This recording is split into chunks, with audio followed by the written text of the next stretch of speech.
bersamamu dan bersama rohmu. Inilah Injil suci menurut Markus. Dimuliakanlah Tuhan. Pada suatu hari Sabat, Yesus masuk ke rumah ibadat. Di situ ada seorang yang mati sebelah tangannya. Orang-orang Farisi mengamat-amati Yesus. Kalau-kalau ia menyembuhkan orang itu pada hari Sabat, supaya mereka dapat mempersalahkan dia. Kata Yesus kepada orang yang mati sebelah tangannya itu, "Mari, berdirilah di tengah." Kemudian Yesus berkata kepada mereka, "Manakah yang diperbolehkan pada hari Sabat, berbuat baik atau berbuat jahat, menyelamatkan nyawa orang atau membunuh orang?" Tetapi mereka itu diam saja. Yesus jengkel karena kedegilan mereka. Dengan marah ia memandang sekeliling lalu berkata kepada orang tadi, "Ulurkanlah tanganmu." Ia pun mengulurkan tangannya dan sembuhlah seketika. Lalu keluarlah orang-orang Farisi dan segera bersekongkol dengan orang-orang Herodian untuk membunuh dia.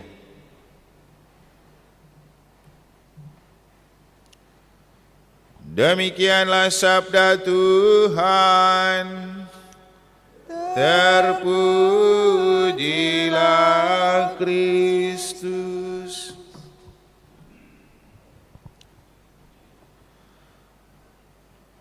Para suster, Bapak Ibu, saudara-saudari, adik-adik dan anak-anak sekalian yang saya kasihi dalam Tuhan, kita coba memaknai dua bacaan suci pada hari ini dari yang pertama.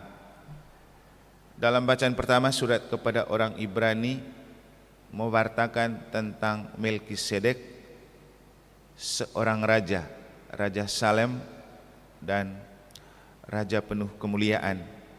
Dan Melkisedek adalah imam kebenaran dan imam damai sejahtera. Ia tidak berbapak dan tidak beribu, dan seluruh kehidupannya tata cara kehidupannya itu bukan menurut aturan manusia, tetapi dari Allah yang tak dapat binasa. Kemudian di bagian akhir surat kepada orang Ibrani berbicara tentang Yesus yang adalah Imam Melkisedek. Dan kemarin saya mengatakan kepada para suster dan Bapak Ibu, dalam gereja Katolik imam itu disebut alter Christi, bentuk kehadiran Kristus yang lain. Maka kalau Yesus itu imam dengan tata cara Melkisedek, maka imam dalam gereja Katolik juga adalah imam dengan tata cara Melkisedek. Nanti kalau tabisan itu jelas dikatakan. Mungkin apa yang dikatakan oleh surat kepada orang Ibrani bisa menjadi sebuah jawaban untuk banyak pertanyaan tentang imam-imam Katolik. Waktu saya pergi ziarah, karena di Tanah Suci itu kan banyak orang yang disebut imam. Ke masjid orang disebut imam, kemudian yang berjubah panjang semua disebut imam.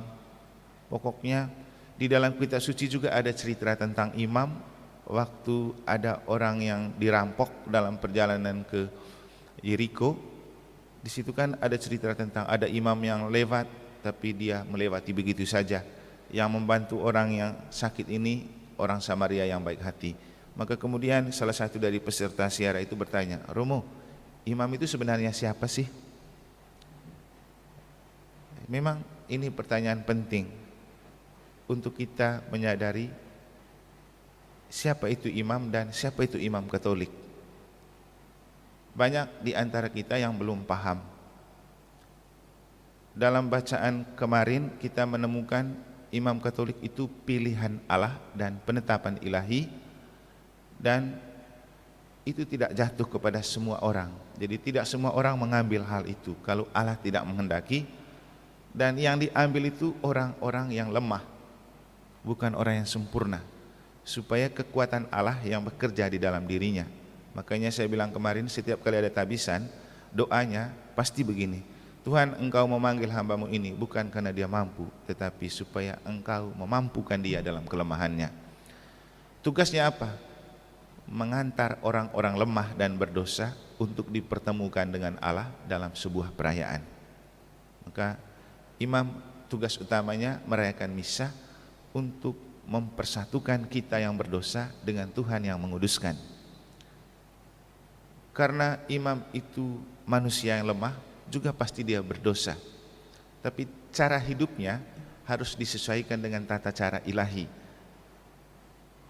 Maka kemudian kepada dia yang bertanya, saya mengatakan bahwa Anda bisa melihat saja imam-imam yang menurut Anda itu ada, dan ketika ada imam seperti saya dari gereja Katolik, perbedaannya ada di mana.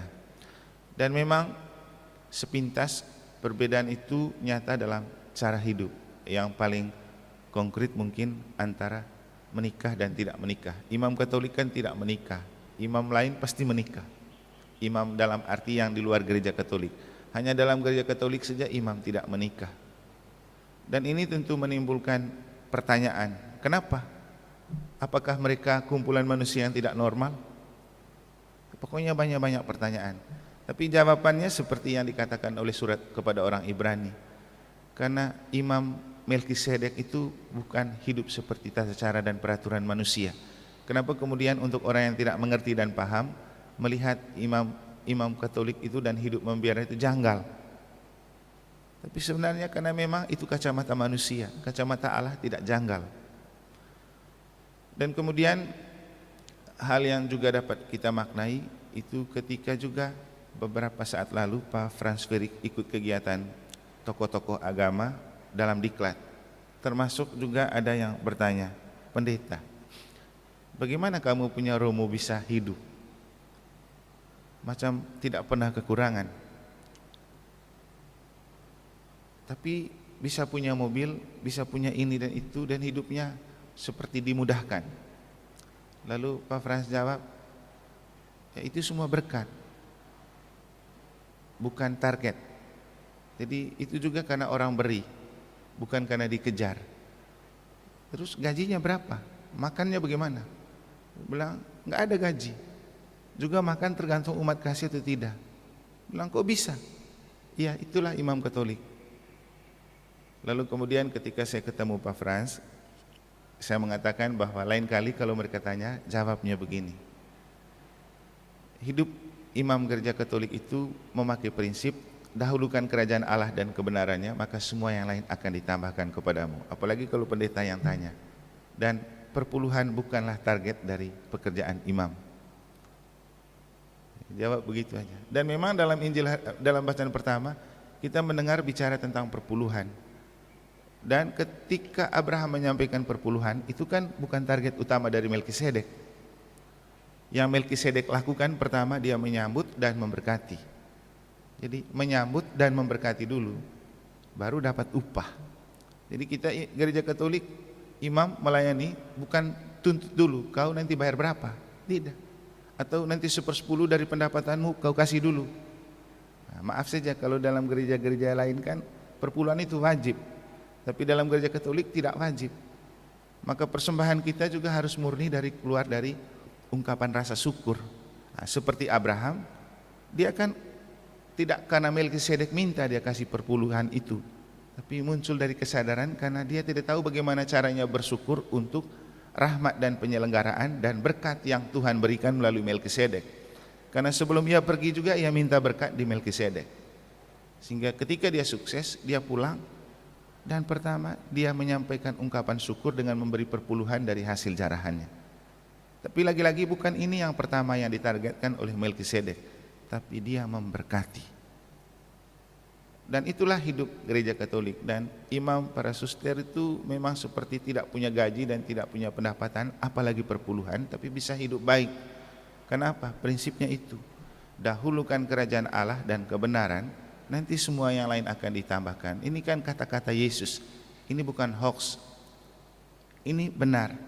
Dan memang kita telah mengalami itu. Makanya Bapak Ibu, kenapa selalu saya katakan, untuk saya pertama dan utama itu misa untuk Anda. Saya tidak pikir lagi yang lain-lain. Nanti Tuhan kasih. Karena Tuhan akan melihat pelayanan dan loyalitas kita. Dan dalam bacaan pertama kemarin juga surat kepada orang Ibrani bilang apa? Tuhan tidak pernah tidak adil. Tuhan akan selalu mengganjari setiap pelayanan kita. Ini. Jadi untuk kita paling penting nomor satu adalah keterbukaan hati untuk mau melayani. Kita menempatkan Tuhan dan gereja itu di atas segalanya. Nanti semua yang lain akan ditambahkan. Dan caranya Tuhan menganugerahkan dan mengupahi pelayanan kita itu apa? Tidak dalam bentuk tunai, tidak langsung dalam bentuk uang dan materi, tetapi peluang-peluang untuk memudahkan mendapatkan uang dan materi itu yang dimaksudkan. Bapak Ibu, dalam pengalaman ketika orang banyak mengabdi untuk Tuhan dan gereja, ia selalu mudah mendapat peluang untuk mendapatkan rezeki pada saat ia membutuhkan. Dan memang begitu Tuhan punya cara kerja. Dia tidak sembarang memberi.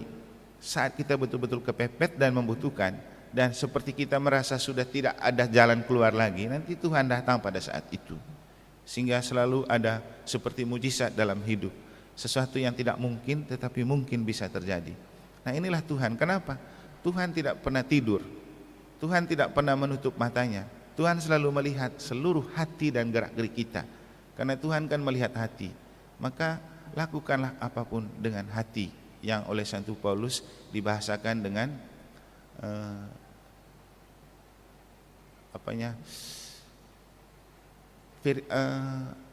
serviam in caritate. Lakukanlah apapun dalam kasih. Omnia in caritate. Lakukan apapun dalam kasih. Itu paling penting. Nanti yang lain akan ditambahkan. Dan itulah yang dilakukan oleh Yesus sebagai Imam Agung Melkisedek dalam Injil. Lakukan apapun dengan kasih. Bahwa ia menyelamatkan orang pada hari Sabat bukan karena ia ingin melanggar hukum Taurat, tapi karena ia menempatkan kasih lebih dari aturan. Sehingga ia menyelamatkan orang itu karena kasihan dengan orang itu, daripada ia menderita dan mati. Bukan tentang hukum Taurat yang lebih penting, bukan soal hari Sabat. Kemarin dalam Injil dia bilang hari Sabat untuk manusia, bukan manusia untuk hari Sabat. Artinya manusia masih jauh lebih berharga daripada semua aturan dan hari-hari kehidupan kita. Jadi untuk kita, dari apa yang dilakukan Yesus itu, mari belajar menjadi pribadi yang hidup untuk menyelamatkan orang lain. Jangan hidup untuk membuat orang lain menderita, apalagi hidup untuk mengamati orang dan melihat kesalahannya lalu dipersoalkan. Inilah yang dilakukan oleh orang Farisi. Hidup untuk mengamati orang lalu melihat kesalahannya untuk dipersoalkan. Seringkali kita tergoda dalam bahaya ini. Hidup untuk mengamati orang, melihat kesalahannya lalu kita gosipkan, lalu kita bicarakan. Mungkin jauh lebih baik kita hidup untuk menyelamatkan orang, untuk membahagiakan orang. Dan ketika kita hidup dengan motivasi mau menyelamatkan orang dan membahagiakan orang, memang orang yang kita selamatkan dan kita bahagiakan mungkin tidak membayar kita. Dan memang orang sakit itu tidak bisa membayar Yesus kalau dipikir dari segi dokter praktek ya. Kalau pakai gaya dokter praktek kan pasti selalu ada bayarnya setiap ada pasien. Memang harus begitu. Tapi Yesus ini kan tidak dibayar, tapi bukan tidak diupahin. Jadi begitu juga hidup kita. Kita menyelamatkan orang, membuat orang bahagia, memang kita tidak menerima bayaran, tapi Tuhan akan selalu mencatat semua perlakuan-perlakuan baik kita. Dan pada waktu yang tepat ketika kita sangat kepepet, nanti Tuhan waktu itu memberikan apresiasi, memberikan macam sebuah penghargaan untuk apa yang kita lakukan. Ya paling tidak, yang paling penting, kalau kita sehat dan tidak sakit kan itu sebuah anugerah terbesar dalam hidup. Karena sekarang ini biaya masuk rumah sakit dan biaya jadi sakit itu jauh lebih mahal. Jadi lebih baik kita melayani Tuhan dan sesama.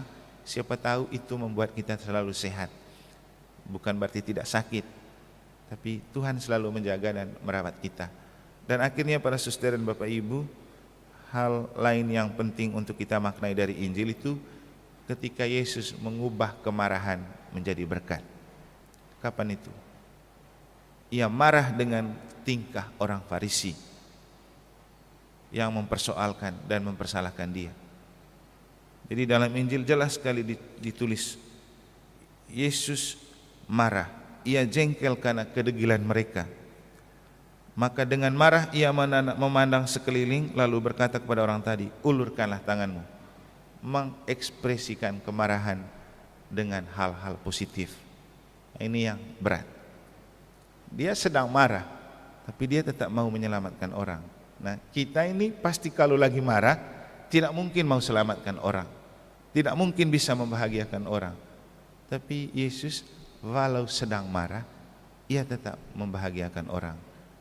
Karena memang prinsip hidup Yesus itu the right man on the right place. Yang dia marah itu orang lain, tapi yang dia selamatkan orang sakit. Nah, kita kalau lagi marah, orang yang bermaksud baik pun kita marahin semua kan.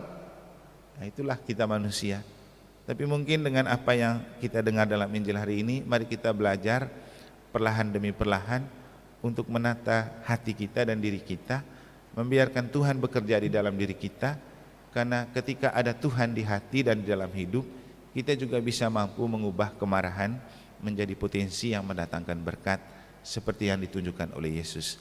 Akhirnya lagi-lagi mari kita hidup untuk berjuang menyelamatkan dan membahagiakan sesama.